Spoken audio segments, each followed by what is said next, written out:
Welcome to the Growth Unscripted Podcast. It's your host Devonnte. I'm here with the lovely Maiah. How you doing today? I'm doing good. How are you? I'm doing great. So, for those who don't know who you are, though, can you explain who you are and what you do? Of course. So I am Maiah McKenzie. My artist name is Maiah McDan. I'm a vocalist, a singer, a songwriter. On the contrary, I am a preschool teacher, a yoga instructor, and a sound healer.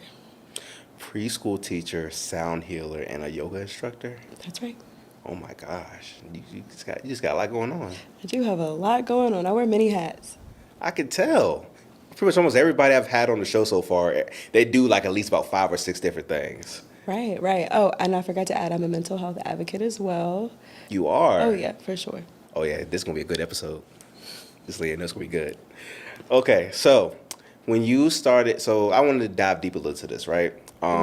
So with all the hats you got going on, I want to start first of what got you even into doing music, though? That's one of the first things I want to know about. So what made you get into that? Well, I feel like I kind of have like that cliche story that a lot of people have about starting singing when they're in church. So when I was in church, I was around 3 years old. I was in the choir all throughout elementary school. I was in my school's choir, middle school choir, high school. I was in audition choir. Even up until college, I was in choir. So music and singing has always been a part of my life. I remember at one point I just wanted like music to be in the background of my life, like a movie. I wanted to be aligned with music so much that I decided that it was in my heart's mission to create my own music, and that's what I do. Okay, so when you started creating your own music, right? Mm-hmm. Was there anybody like along the way that kind of like, gave you like inspiration along the way to be like, you know what, this person motivates me to like want to start singing? Or was it like one of those spur in the moments, like you decided one day you just want to start singing? So I always believed that I had a talent and a gift, and I always knew that I needed to use it, whether that was in church or in school or just singing randomly. I always knew I was supposed to use my gift and my voice. As far as like other artists, I'm really inspired by anybody who takes the chance on themselves and is vulnerable enough to express and use their talent or their gifts. So maybe like more specifically, I really love the singer Jhené Aiko. I love the singer Her. Who else? I love to listen to Erykah Badu. A lot of neo soul and R&B artists inspire me. Okay, just so y'all know, Jhené Aiko was my ex. I just don't go around telling that, okay? But she knows me, okay? She knows me. I don't care what y'all say. She knows me. She knows me too. And she knows her too. So see, we got receipts. Thank you. Okay, so I love that though. I love that. So when you wanted to get into music, right, and these artists inspired you and everything, was there anything that like kind of like, I ain't gonna say trigger, but kind of like, I guess, pointed you in that direction? So like what I mean by that is like, from like, was there anything you would say that probably like went on in like your childhood growing up that kind of like made you want to find like an outlet in some way and from like a positive light? Okay. Let's see. I feel like I turned to music a lot when like things felt rocky or heavy in my life. I always had like my headphones in. I can like remember like being kind of like bickered at by my parents or something, and my like intuition would be like, all right, let's just turn your music on and escape. So then I think that later on in my life, I wanted to be able to create something like that myself, where people would turn to my own music and listen to it as an escape or just kind of align with it. I make soul-led music, so everything that I write about and sing about comes straight from my heart. I don't like to do a lot of the trendy stuff. I like to be real and authentic about what I create. So, yeah. I love that. What would you say is like probably like your favorite piece that you've done so far? Ooh, my favorite piece. Do I have to pick a favorite? I guess right now. I mean, you can pick more than one if you.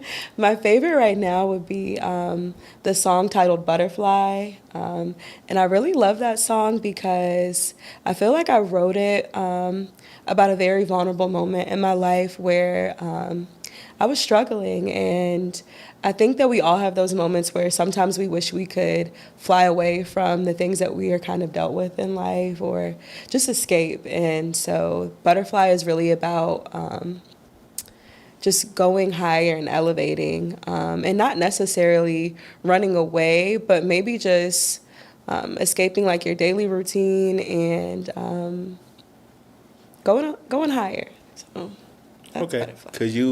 So now we're about to dig a little deep now. Okay. So could you elaborate a little bit of like what were like, I guess, some of the things that was going on in like those tough moments growing up that kind of like made you, at least led you to doing that piece? So like what was like some of the tough moments that you had to go through? Okay. So I wouldn't even say it was a part of like my childhood, more so in my like early adulthood, like now in my 20s. So things that I was going through was like depression and social anxiety, generalized anxiety. And these were things that I wasn't comfortable with. I wasn't familiar with them, or I wasn't familiar with having them. I knew about them. I studied psychology when I was in school, but I never thought that it would be me going through all of the motions when it comes to your mental health. And so Butterfly really is a song that kind of digs deep into those moments where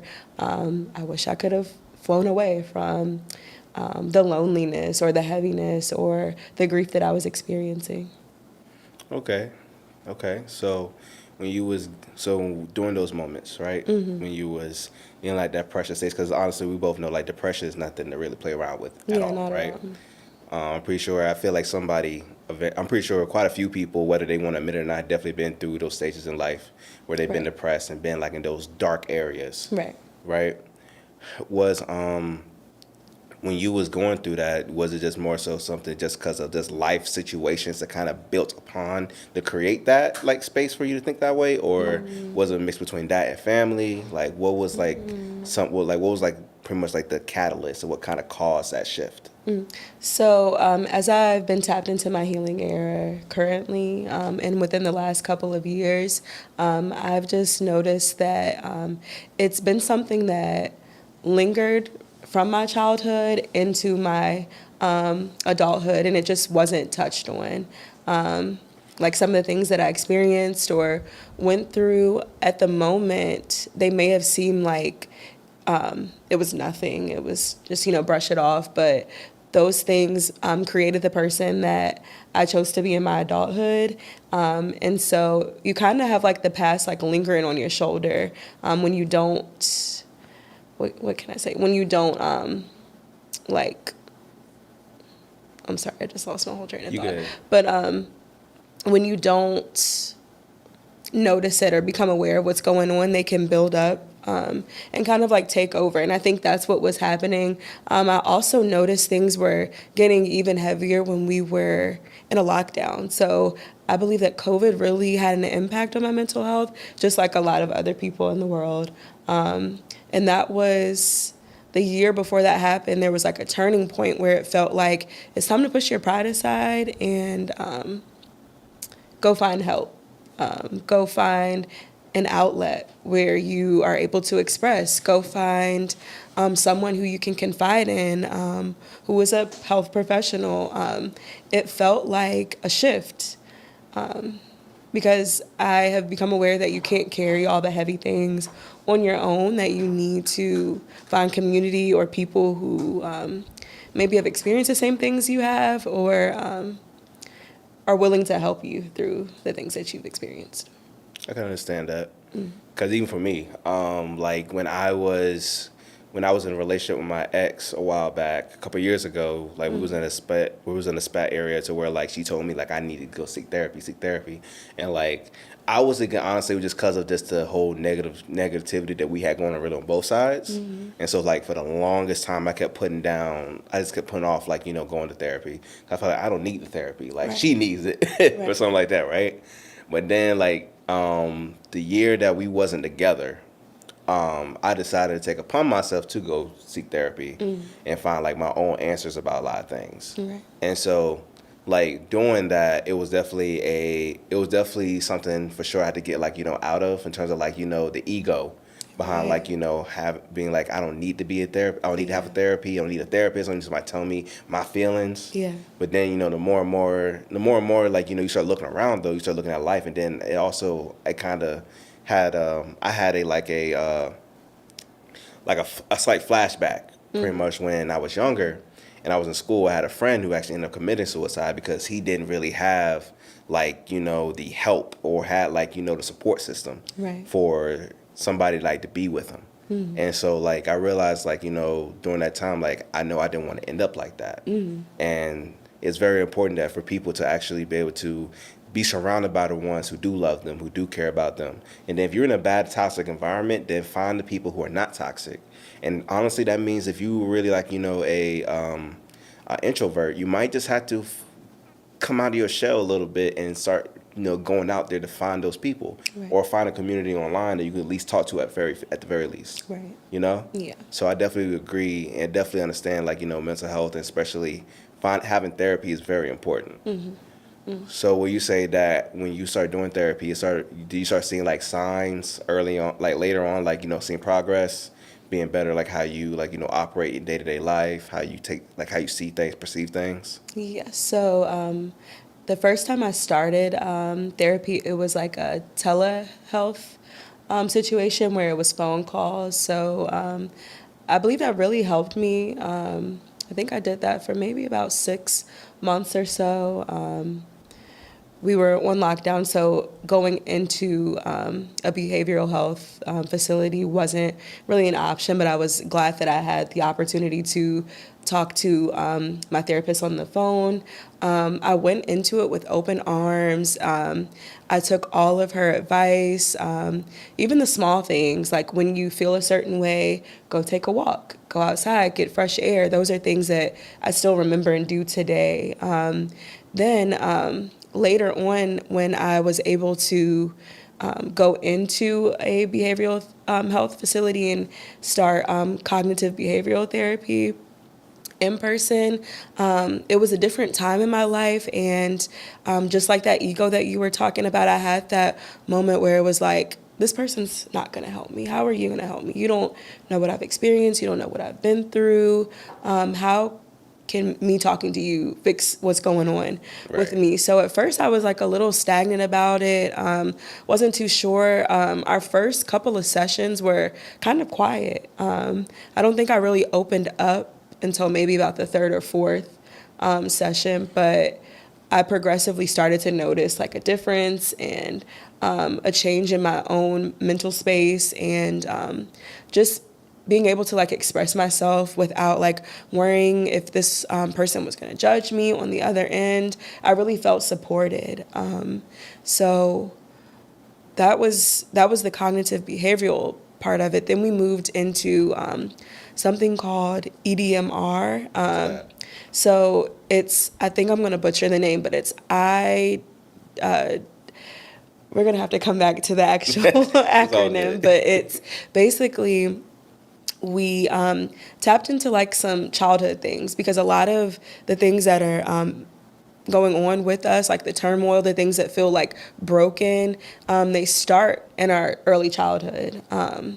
When we're supposed to be children, there's a lot of adult things going on around us, and we kind of like take on the energy and we take on all of the things going on around us, and it affects us as we grow up. So in this specific therapy, we used sound, which I love, because knowing how I heal today, it kind of like makes sense why this was effective for me. But we used sound, and I had like a headset on, like that old school headset with your CD player back when we were kids, and my therapist would play like sounds in each ear and then ask me questions. So it brought up different memories and different things that happened in my childhood, in my teenage years and my adulthood, it brought up memories, and it kind of helped me like dissect what I was going through, why I was going through it. But basically, it just brought back all of the things, and then we kind of reflected on them together. And so that was really helpful for me in my process. I love that. I'm glad you was able to at least be able to see progress and also be able to get the help that you needed. Right. But the biggest thing though is like you was able, not just of course you was going through it, but also for you to like self-understand and understand what was going on. Right. Would you say that a lot of people, like part of the reasons why there's so many messed up relationships nowadays, or people don't know how to get into relationships, or let alone try to learn how to parent, is probably due to trauma that they probably have that's not healed? Absolutely. Okay, because I believe that too. Because like when you think about it, right, when you have, this is start off with parenting. Like, of course, yes, there's no rule book in terms of how to raise parents, and of course you already know I have a daughter, so like there's no rule book in terms of like how to raise a kid. But I feel like I'm at an age where like you can learn right from wrong now. But like I've seen parents like yell at their kids, and there's a difference between talking stern to your kid and then yelling. Because yelling, especially in the Black community, we yell and cuss our kids out like a dog. And honestly, seeing that, honestly, it pisses me off. Because due to my own upbringing, but also due to as well me having a little brother and seeing that myself firsthand, it's like people don't understand that we gotta stop trying to pass the trauma on to our kids.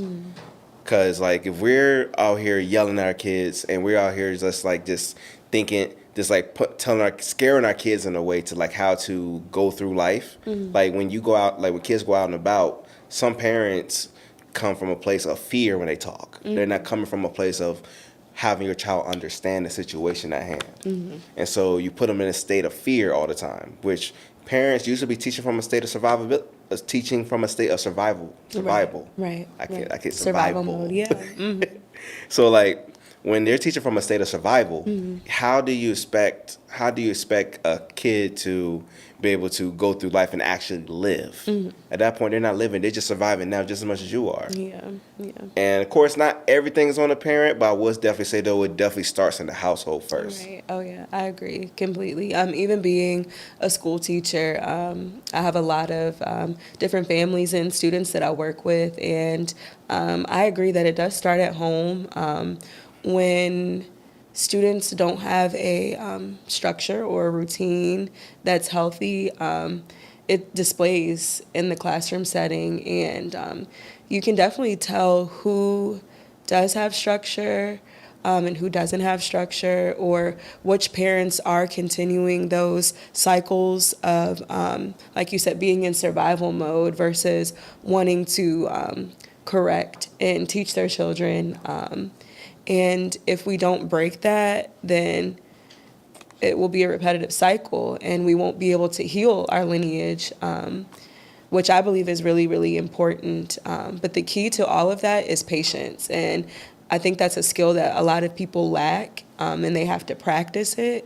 Because oftentimes we aren't even patient with our own selves, so True. We can't grace other people with patience. So that would be like one of the things that I would think needs to be worked on in our community is patience, and then unlearning so that we can learn in a new way and teach and grow in a different style. So let me ask you this then. What would you say, if you had the power, what would you say, how would you want to retrain it or redirect it if you had the power? So I'm not a parent myself, but I am a leader in a classroom. So for 7.5 hours a day, I have a class family. And so the different things that I do in my teaching style is I teach a lot of mindfulness and social emotional skills and cues. It's really important for people as a whole, our whole collective, to learn how to treat people with respect, treat others with kindness, be aware of other people's feelings, be aware of our own feelings and emotions, and then learning how to safely and healthily regulate So we do a lot of different things in my classroom, like breathing practices and calming our bodies down, and mindful movement, like dancing and yoga. We do a lot of singing and songs because I believe music has the capability to heal as well. We have a designated cozy or calm corner so that my students feel safe. So that would be something that I would recommend everybody cultivating safe spaces, healing spaces for not only themselves, but their community. I love that. There was actually, I saw a post like yesterday. I think it was some school in Baltimore or Maryland somewhere. What they did was they replaced detention for people, kids going to detention to Right. meditation classes. And so when they started meditating, they started seeing kids start being more less and less resistant in things, Right. and things start becoming more easier. Yeah. So like I agree with you, right? Like finding like that way to be able to have like that from a spiritual level, because yes, kids have the kid-like energy. The kids they want to be curious, they want to wander around and everything. But like if you can find a way to calm that energy in a spiritual sense and find ways to tie things into where it still appears fun, but also helpful for them at the same time, then you most definitely can see progress happen. And so now going into from a relationship perspective. So we both had partners, right? And people out there who had boyfriends and girlfriends. Like you have people who they begin in relationships with and they're not even healed themselves. Right. Or they're not healed to the point to where they're able to, carry on in a relationship. So I feel like in my personal view on it is that there is, for at least from a man's perspective, there is men get into relationships with women when they know they got so much messed up childhood trauma to where they continue on in their relationships with others and they become narcissistic, become not being appreciative of the woman in their life and stuff, right? And the thing is when you talk about trauma, these are people don't believe this, but kids pay attention to stuff growing up. Oh yeah. They may not say it, but they pay attention. Yeah. And so Everything. right, and so when they pay attention, think about it, right? Just like you have a favorite uncle or niece or whatever, right? You hear how they talk over time because they're your favorite or whatever. You start to pick up on their talking style, how they talk and everything. Yeah. It's the same thing too when it comes to behaviors. Like if a kid, if a boy see his mom getting disrespected by his father, right? He gonna think it's okay when he gets older to do the same thing. Granted, yes, you should know from right from wrong, but at the same time, some people we both know common sense ain't that common. So what you may hear and see may be different from what somebody else may hear and see. Right. Right. And so would you say though for sure trauma definitely plays a big issue of why people can't have healthy relationships nowadays? So that's at least part of the problem. Yeah, so one thing that's sticking to me is being children and finding that childlike joy, and yes, all of the trauma from being a child and having to deal with the adults in our lives and all of their drama, because like you said, as a child you see everything, you notice everything, you pick up on social cues. But I think it's really important too to find that childlike energy and joy. I often refer to myself as the same little girl I knew in third grade, who was insecure but wanted friends, wanted to be playful with everyone. I still have that little girl in me today. So I really try to embrace that childlike energy and remember that everything doesn't have to be so serious. And that goes for relationships too. I think we've cultivated this really strict environment for how relationships need to go, and you want to control the person that you're with and vice versa. But if we're able to find like a little bit of like playfulness and that childlike joy and that safety, I think that we could heal our relationships versus tear each other down because we did something wrong, because that reverts back to being a child. And when we did something wrong, we were scolded for it. It brings back that trauma. It's triggering.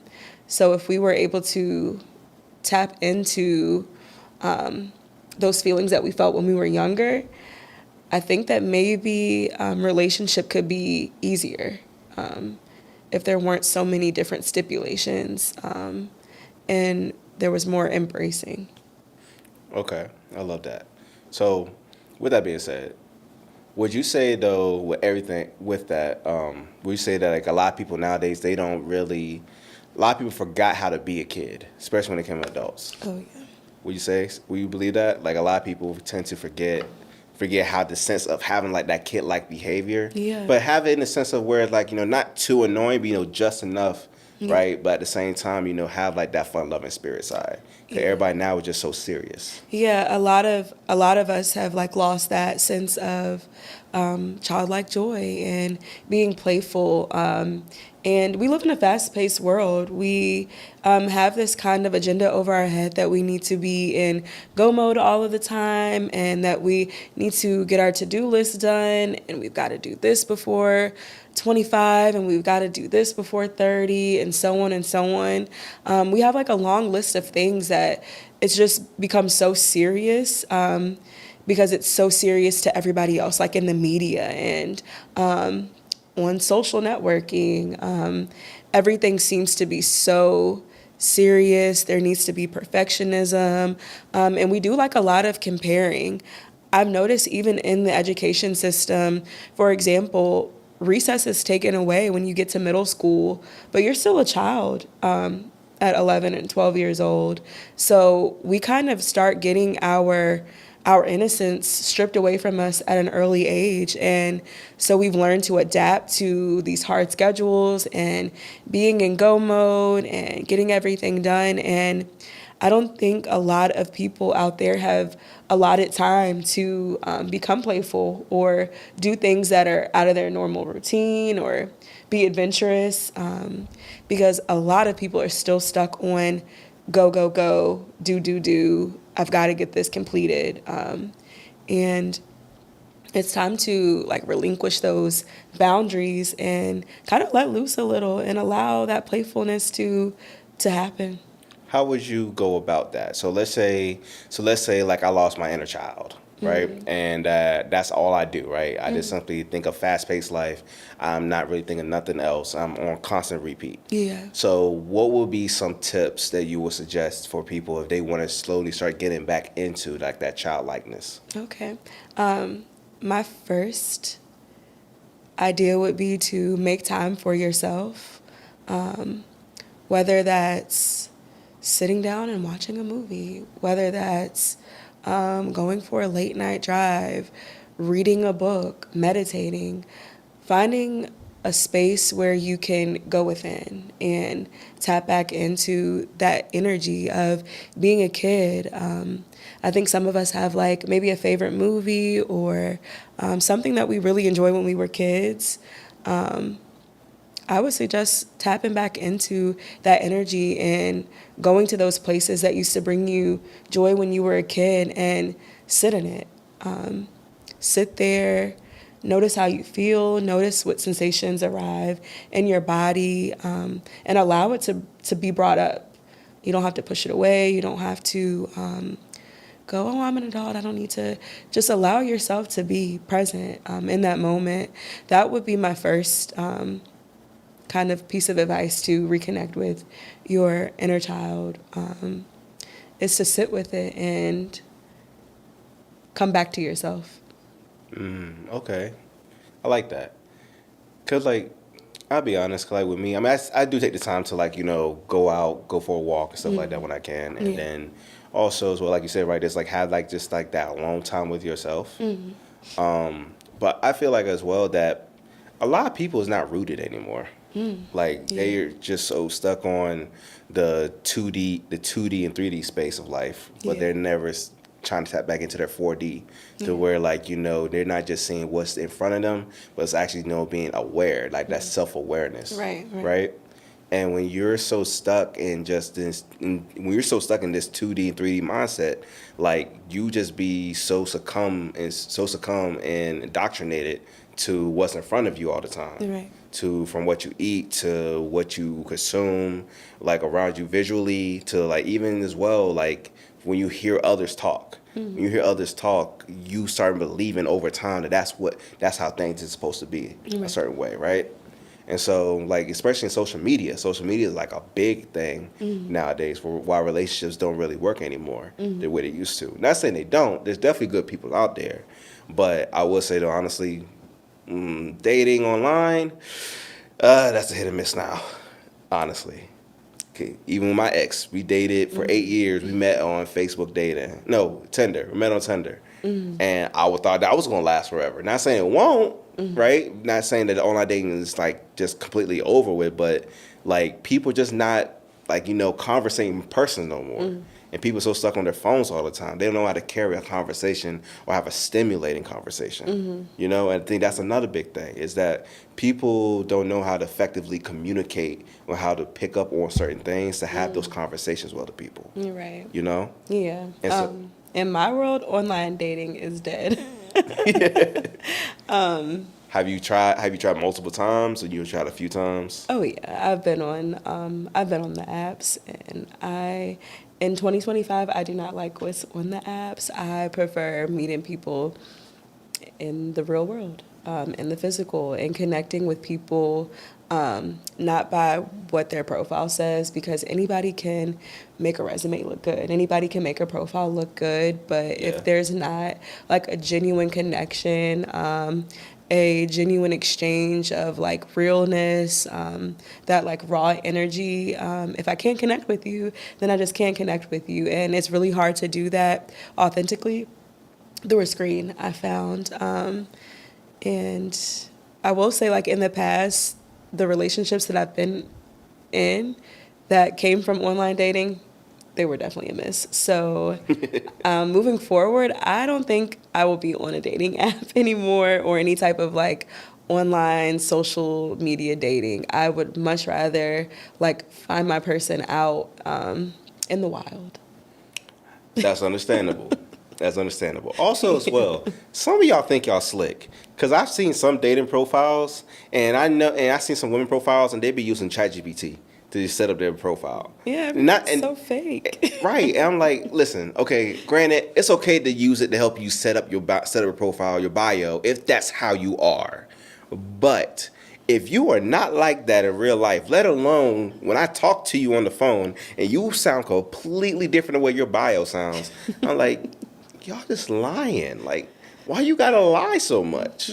Cause like people really be thinking they're slick. Yeah. Cause especially with word AI now, like you can, like for real, like you can set up, like you can have full blown conversations now with people through online dating. Like people would just take screenshots now of like when they're talking to somebody, and then they have the AI bot respond instead. Yeah, and then they just copy and paste it in there. And I was like, so you can't really have a conversation. And that's basically what you're saying. That's a problem. Right. Yeah. Come why you got to do this to yourself? If you, like, go pick up a book, go take some speech classes, something to like get yourself, you know, out there. But don't try to hide behind AI using it to try to have a conversation with somebody when you know you can't even really carry a conversation. Yeah. It's sad. It is. It's so sad. And that's part of the reason. That's another reason why people are not tapped in anymore like they used to. Right. Because now with everything going on now, people, honestly, in my personal opinion, people just looking for a quick fuck. That's all it is. There's nothing being genuine about anything anymore.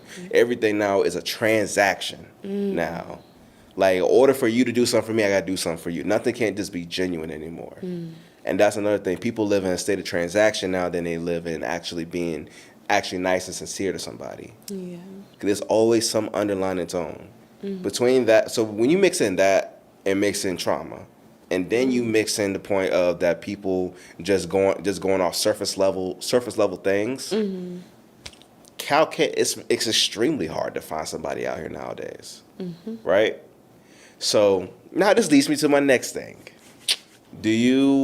What do you think about this? So the sound bowls you've been doing, right? For some people out there, some people don't really believe in frequencies or believe in sound is healing. What are you talking about? Could you explain a little bit more of what that is and what made you want to start getting into that? Yeah, so earlier I was kind of touching base on how music is healing in my world. Just think about your favorite song that you like to listen to on a hard day. Or I think about those old music videos where the rain's pouring down on the window. Oh, not the Usher, You Got It Bad. Yeah, something like that. When you're really going through it, you turn your favorite song on. And I think it's really hard to deny that music will either put you in a really good mood or that it'll bring back a sad memory depending on what you're listening to. So the same comes with sound healing. It's more instrumental, of course. I use crystal alchemy bowls. I use a rain stick. I use chimes, and to me, everything is energy. And even us talking right now, there's a sound vibration that's creating a frequency and we're able to connect. So it's the same thing with me playing my instruments. There's a really good quote that I love that says, intention plus frequency is healing. Jonathan Goldman says that, and I really believe it. I like to move with intention in my life always. No matter what I'm doing, I like to be intentional. And then when you add the frequency in the equation, it can cultivate something healing. And that's what me producing music does. It's just another form of my art. So from me going from singing my own lyrics on an instrumental versus me playing my sound bowls in a different setting and vocal toning with my bowls, to me, they're both healing. I'm using my gifts and instruments that I've been provided, and I'm creating something with good intention. It's always about the intention. And I create something that a lot of people who have been my clients or have just been in the environment while I play or while I sing, they feel something from it. So when I play my bowls, they of course let off a sound frequency. Some people get a little tingly, some people get sleepy. Whatever you feel is personal to you and your experience. But it also has the option to bring up different things from your past, depending on if we're doing a guided meditation with it, depending on if it's just silence. It has the potential to bring up something. And sometimes it doesn't come up until later after your session, or it can come up during your session. But what I always tell anybody who's in a session with me is to always choose to be present. Everything is an invitation. And so you just allow your body to do what your body needs to do in that moment. So what I'm hearing is I'm going to get a free session, right? I mean, yeah, you definitely could. Because I never had one before. You invited me on the podcast, so there's I another think it's only exchange. fair, right? Or is that transactional thing you were talking about? Well, listen, okay. First of all right, it's a helpful type of transaction though. Okay. It's not like a underlying tone bad type of transaction. So the intention? Very intentional. Okay. It's very intentional. I'm just saying it's very intentional. Okay, so I love that. I love that you actually got deep into that. So with that being said, what is for when you carry the frequencies and stuff, right? Have you ever had a session with somebody or did a session to where somebody just started, I guess you say started flat out crying just because they just because this tone kind of this cause or triggered something within them? Yes. At all? So honestly, I should have brought my sound bowls and played a little something. But so all of my sessions are sacred spaces. I always cultivate sacred, safe spaces for people to be. But I can talk about my experience a little bit in a sound healing session. So when I went to training, I went over to Rancho Palos Verdes in California on a solo trip. It was actually right after a procedure that I had done. So I was also on a very specific healing journey, but I was also on a soul-led divine assignment to become a certified sound healer. So I went to this beautiful church right by the sea, and my lovely mentor and professor, Geraldine Glass, performed this beautiful sound bath for all of the attendees. And I just remember laying on the floor. I think we had like yoga mats out or something like that. And it was at the end of a long day. We had done a lot of learning and, cultivating new connections with people from all over the world. And she started playing the bowls, and we had done a little bit of soul work before then, but I just remember like just being present and allowing my body to feel whatever needed to come up, whatever sensation, because I knew I was in a safe, sacred space. And so I felt safe enough to release. And yeah, I ended up like just kind of like bawling. And I think maybe some family memories came up in that moment, if I can remember. But it wasn't necessarily a moment of like sadness or, something that was like deeply upsetting. It was more so like feeling gratitude that I was able to not only like feel the presence of like my ancestors and the people who came before me, but I was able to like feel supported by like the community that I was in, the ground that was holding me up. I just felt really supported in that moment, especially being on my first solo trip, thousands of miles away from Virginia. I really felt held in that moment. And I know for certain that it had to do with the intentions being put out in the room and the sound frequency that she was giving off by playing the instruments. And that cultivated a space for me to heal. So that was a very beautiful experience. I love that. Did you have a really good time in LA? Was there? Yeah, so I didn't get to explore LA as much as I wanted to. I flew in on maybe a Thursday, I think, and I went to West LA, and I stopped at In-N-Out because I had never been to In-N-Out, but I don't eat red meat, so I ended up just getting some like fries, I think, with like some crazy sauce. I don't know if that's Crazy the right sauce. thing. Maybe that's what it's called. I'm kind of scared to find what's in that crazy sauce. Did it make you crazy? Like, was you running around like, screaming at people and all that? No. Okay, And then I got like a milkshake, so something like, regular. And then I went to Shiloh's Tea House in West LA, and that was a beautiful, beautiful experience. So I mentioned earlier that I've struggled with social anxiety before in the past. And so I actually went to an eye gazing event. And so I was in a room with a bunch of strangers. I had never met these people ever before in my life. And the facilitator of the workshop prompted us to sit in front of someone that we didn't know. Nobody knew each other. And we kind of like rotated from person to person. There was like an outside circle and an inside circle. So everybody on the outside kind of like rotated, and we got a new partner for every prompt. And so we were prompted to look at the person that was in front of us, right in their eyes. And for somebody who has social anxiety, that's terrifying. You don't want to have to look at anybody ever.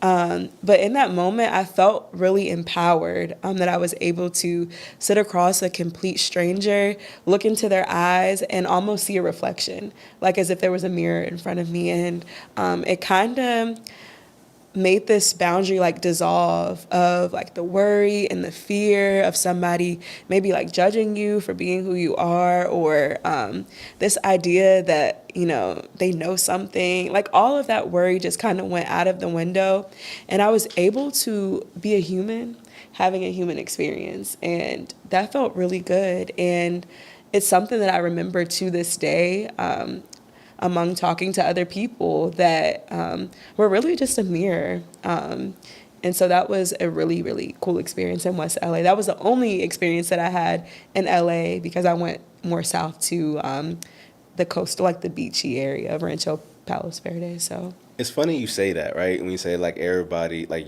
everybody just like a mirror, Yeah. you know? Because at the end of the day, right?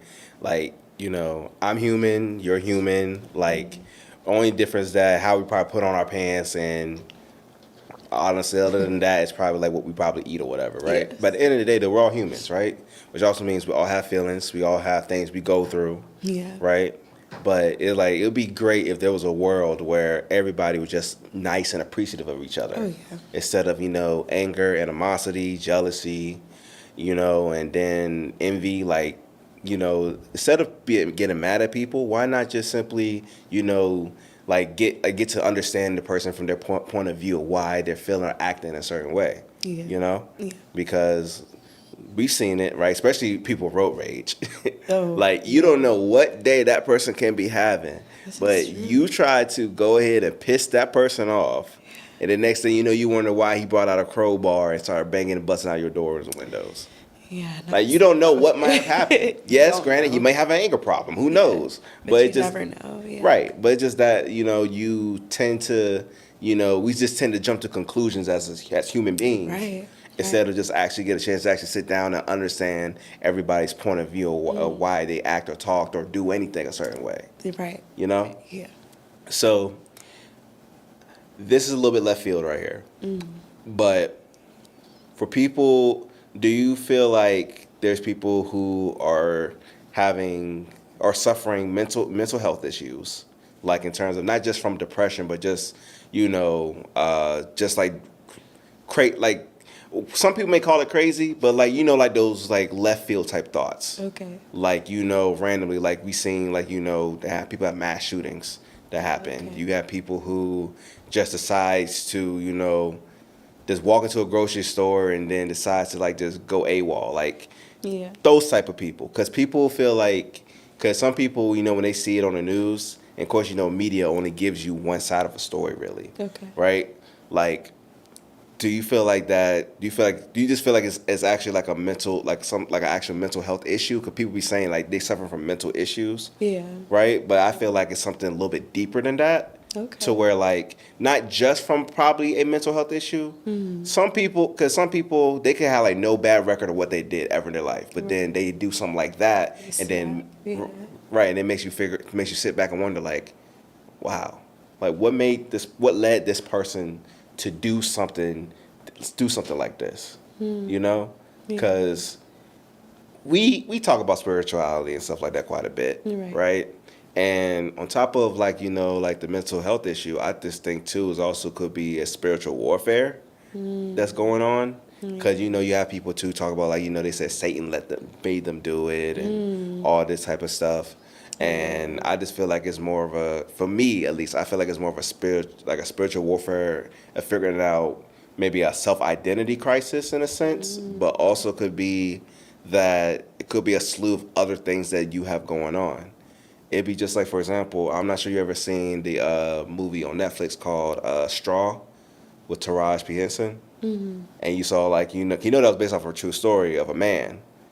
Where like, you know, when she started off the day, you know, she had a kid.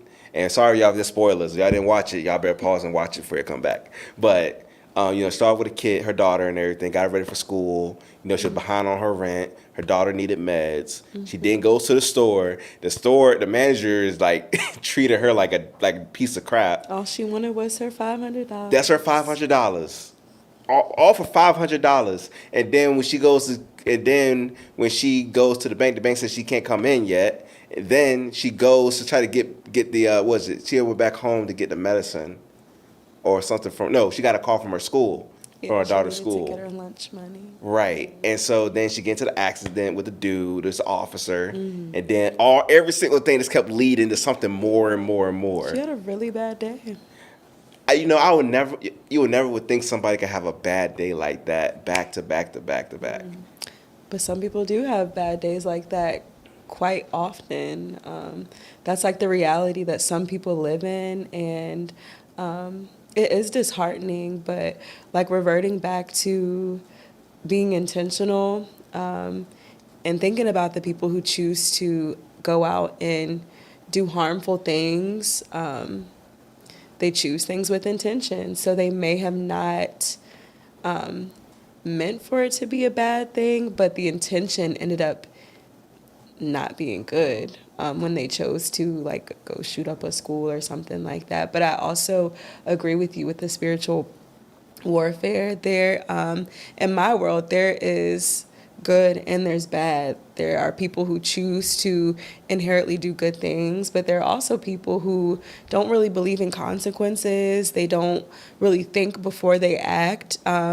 Therefore, they're okay with doing things with bad intentions, malintentions that may end up hurting other people. One of the things that I always wished for when I was a kid was world peace, and living in the world today, I don't know if that's fully attainable because we have people who want things to go one way, and we have people who want things to go another way.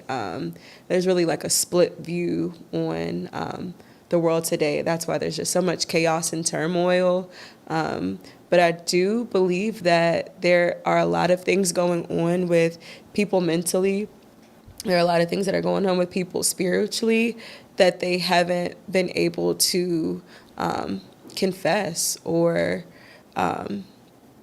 really deep dive in. Just like we were talking about that ego earlier. Mm-hmm. Sometimes people live in delusion and they want to choose to believe that everything is going okay, when in reality, they're at the bank and they can't get their $500, so they go shoot the store manager like in straw. Like there's so many things that people go through that we don't always see on a surface level. So it's important to be cognizant of that everybody's not living the same experience that you are living. And when we cultivate this idea to understand people better and realize that it's not just us living here, that we live in a collective, we live in a community, and we reach out to people and help other people and do our part, we really probably won't achieve that world peace that my inner child so deeply craves. But I know for me personally, when I choose to do things with good intention, mm-hmm. I cultivate my own peace. And that's what's really important to me. And so now in this state of my life now, this current season, when I choose to do things with good intention and I choose my own inner peace, it kind of like unwinds and expounds onto other people so that they're able to like have a little bit of peace or a little bit of good because of the way that I choose to be. And I always choose to be an intentional person. I love that. For me, I believe there is an ability to have world peace. There's an ability, but like you said, right, it's the biggest thing is having everybody be on one accord, right. And that's something that's extremely hard to do, especially people in the Black community, because there's so much jealousy, there's so much, people feel like they gotta do better than everybody else and all that stuff. Yeah. And honestly, it's a fear-mongering mindset. Like it's a mindset to where how do you expect to get to the next? How do you expect to actually be able to live and enjoy life when you have your neighbor who's literally plotting against you because they don't like to see your success? Right. Ooh, that's real. Yeah. That's real. And it's like, how do you if you want something to happen, everybody, like you said, gotta be understanding of each other, be on one accord. Yeah. But you're never going to get that in this society, unfortunately. Like something dire has to happen. Like I tell people all this time. Like the government, their biggest thing they're scared of is unity. When everybody's under one accord and on one note and one page. And if you're not going to be able to put forth the effort for that, that's why you have people who move out the country who decide to just live somewhere else. And honestly, I don't blame them, because I've thought about it plenty of times. Because as much as I would want to see that happen, and I'm willing to put in the work and put in the effort to make that happen, Right. but also as well, it can't just be 1, 2, 10, 20, 50, 100, 200 Right. people. Right. Like it's going to take an entire nation in order for you to start seeing something like that.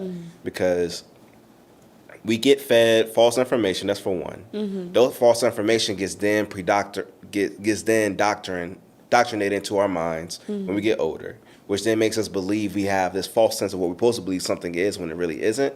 And then you have people who they call radicals, or call like the ones who, like the aluminum foil heads. They feel like they're the crazy ones instead. And then now it's a back and forth thing. Yeah.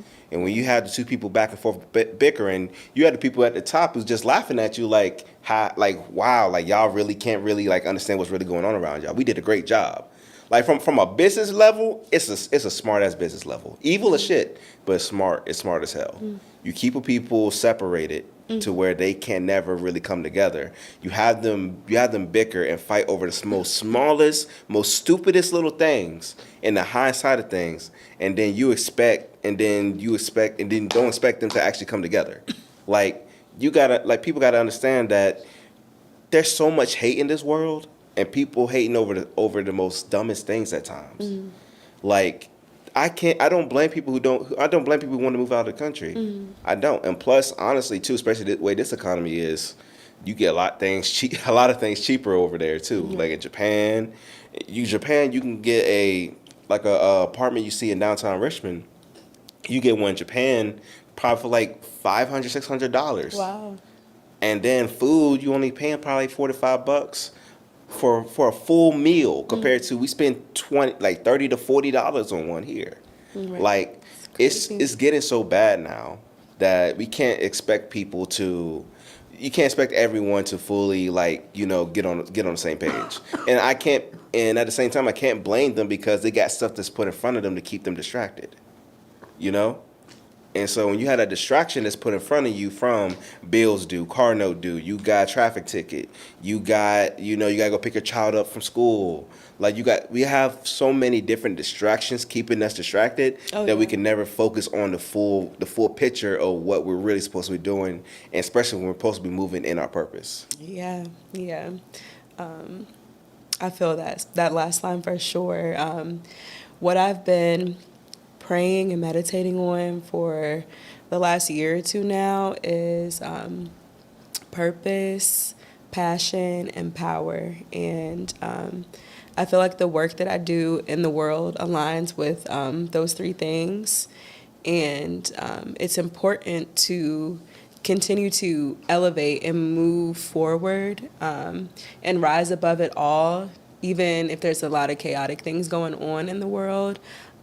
Keeping in mind that maybe we won't be able to achieve a world where we are all on one accord, but when you choose specific communities or choose specific people who align with your values, align with your mindset, then you create this own peace, and everything that worried you kind of fades in the background of your life, and you do realize that there is this peace that's attainable, but it's in your own little world that you've created with like-minded individuals.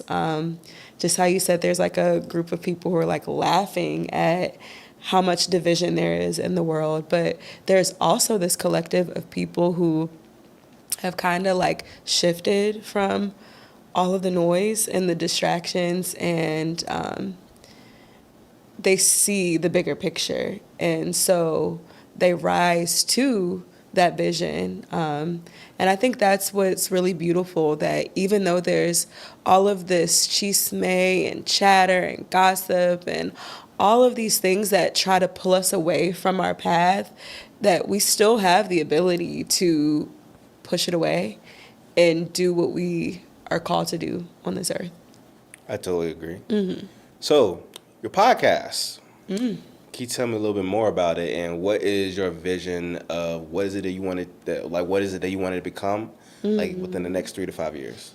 Ooh, okay. So, the Zoetic Collective Podcast is my show. And as you can tell, I talk a lot about community and collective and being in safe and sacred spaces. So I curated the Zoetic Collective Podcast in light of a space that I created over on Instagram, the Zoetic Butterfly, which is really my sacred, safe space for healing and talking about all of the raw things, just like we do here on your show. And so I created this space because I have always wanted to be a motivating person. I've always felt like I am a cheerful, motivating person.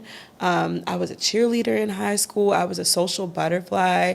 I never turned my cheek from somebody who may have looked different or who did things differently. I've always been like a really open person when it comes to connecting and experiencing other people. So I created this safe space as a landing spot where we talk about things that people don't usually talk about on the normal, like your daily struggles or the things that you go through behind closed doors or all of the battles that you face in the silence and that nobody really sees on the surface. So I've cultivated these episodes where all of my listeners kind of have a break from their daily routine, their normal everyday thing, and we as a collective, we deep dive into all of the healing modalities, all of the things that we may be going through that nobody really understands. I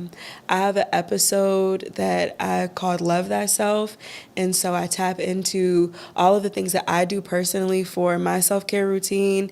And as I always say, everything's an invitation. It's just something that's worked for me on my journey. So I put it out into the world in hope that it can help other people and inspire other people who may still be holding on to ego and they don't necessarily want to go to a therapist. They don't want to seek Western medicine for help. They'd rather turn to a real person who's experienced the same thing. And so the collective in the whole entire name is just an attempt to bring the community together, bring people together who maybe didn't even know they needed this landing spot. And my main goal is to cultivate wellness through self-care and sound. And that's what I do over on the Zoetic Collective Podcast.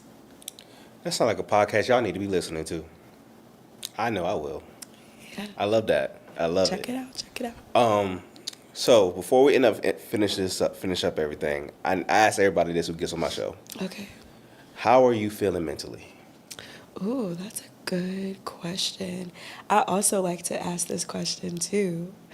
But today, being very open and honest, it's towards the end of the week and I'm feeling a little tired. I'm feeling a little drained. I still have a little bit of energy left in me, but I'm always truthful and honest about how I'm feeling, because you have to be honest with yourself. Agreed. And I'm not always happy and cheerful all the time. I have my moments where I need to retreat and come back to self and tap into that inner child that we talked about earlier. So today I am feeling good. I'm feeling optimistic, but I'm also a little tired. And that's how I'm feeling. Well, I'm glad to hear it. I'm glad. Thank you for sharing that. Thank you. How are you feeling? Am I allowed to ask that? You are. Okay. For me, right now, I'll say this. I'm hanging in there. I got a lot, I'm handling and dealing with on the back end of things. Mm-hmm. Honestly, the biggest thing is really just making sure my daughter's good, to be honest, every single week. And also, as well, having that time to be able to spend time with her and making sure, I'm being, active in her life, make sure I'm always staying in her life no matter what. Mm-hmm. And getting things off the ground, to be honest. The biggest things really is getting, my podcasts together, monetized so it can be continually making money for me.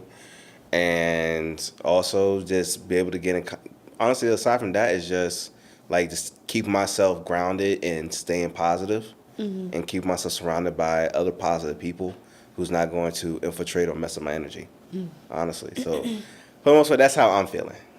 So I appreciate you for asking me that. Of course. So before we leave today, I'll be doing this thing every single day called Unscripted Tips.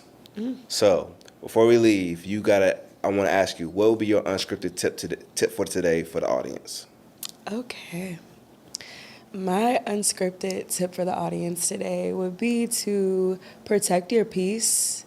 Don't allow distractions or worries or the daily routine to distract you from your path. Stay on course. Ignore what doesn't align with you and your vision. Stay away from confusing, unaligned energy, and you'll be able to protect your peace. That's my tip. I love it. Just protect your peace at all costs. Don't let nobody infiltrate your energy and make you feel bad or feel off. Yeah. I love that tip. Yeah. I'm going to put that on a t-shirt, just so y'all know. Okay, then. So before we get off, though, where can they find you at? Did everyone get in contact with you? Like, what's your social media? Okay. How they get in contact with you? You can find me on all social media platforms at Maiah McKenzie. That's MAIMCKDAN, and all streaming platforms. That's where you can find all of my music. I'm also on Instagram as The Zoetic Butterfly, TheZoeTic Butterfly, BUTTERFLY, and that's where you can find the Zoetic Collective podcast as well. All right. And for those listening, if you enjoyed this episode and y'all had a great time, and that's really touched your heart, make sure to leave a review. Those are much appreciated. And comment. And also as well, I'm watching the comments now. Like, I need y'all to leave reviews. If you don't, I'm going to find you. And I'm going to hunt you down and make you leave a review no matter what. I still love you, but I will find you if I need to. But if y'all really love this, though, and y'all had a great time, make sure to like and share this as well. Make sure to hit that subscribe button, too, as well, for my subscribers on YouTube. I love y'all so much. And y'all already know where to find me at, Growth Unscripted, .podcast on Instagram, Growth Unscripted on TikTok. And, of course, if you are on YouTube, make sure, hit that subscribe button. You already know where to find me regardless. All right? But, thank you so much for coming on to the show today. Thank you. You are amazing. And you have left some amazing advice and amazing just storytelling. I love it. Thank you. And without further ado, catch you on the next episode, and peace out.